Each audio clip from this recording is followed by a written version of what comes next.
doing this. Ladies and gentlemen, lady who made our mark in the world, especially at the Oscars. Over to Sharmeen Obaid-Chinoy. Thank you. First of all, it's a tough group to be in.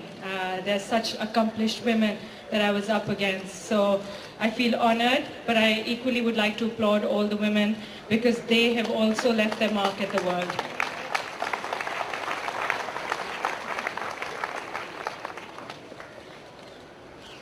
As I was listening to you speak about your daughter, I was reminded of my own father, who passed away a year and a half ago. And how proud he would have been had he been here today or seen me at the Oscars just last month. I have to say that the support of your parents in bringing up a young woman is incredible. And I don't think that I would be here today if I didn't have the kind of parents that I've had and the kind of support my mother and my father have given me.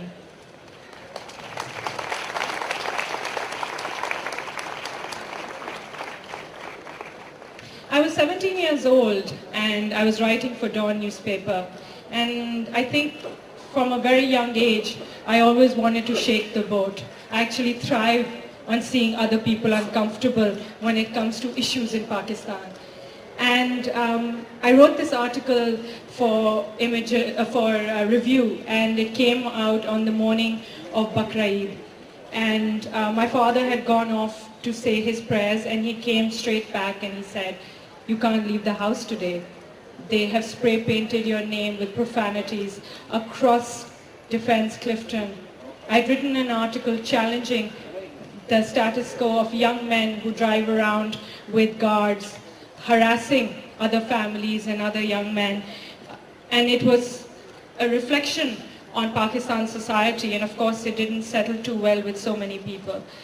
But that very day my father could have come home and said that your career should end here, that we don't want you to talk about these things or to shake the system. But instead what he told me was that if you tell the truth, I will stand with you, and so will the world.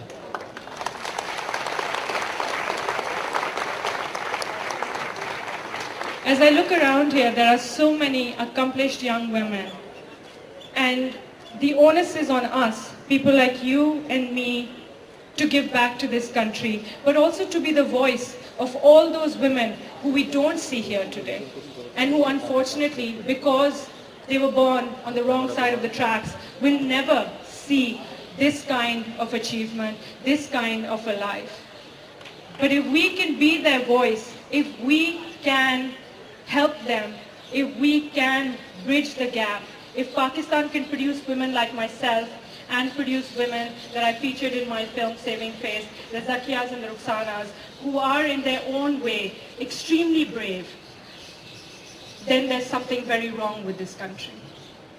Then we need to speak up, that the onus is on the women. It's always been on the women, because to be honest, we have always faced some of the most incredible hardships in this country and emerged from those hardships in a dignified and incredible manner. And everything that gets thrown in our way, I can tell you that everything that gets thrown in our way, we can handle, because we are one of the strongest women in the world. And as I represented Pakistan at the Oscars, and I walked down that red carpet wearing a Pakistani woman's outfit, wearing jewelry created by a Pakistani woman, and had the world, and literally the world, look at Pakistan in a completely different light. Here was a woman, a Muslim woman, from a country that's obviously, as you've said, in the headlines for all the wrong reasons, was in the headlines for all the right reasons that day. And I hope that that has inspired a generation of women in Pakistan to believe that we don't have to compete with ourselves, we can compete with the world. Thank you.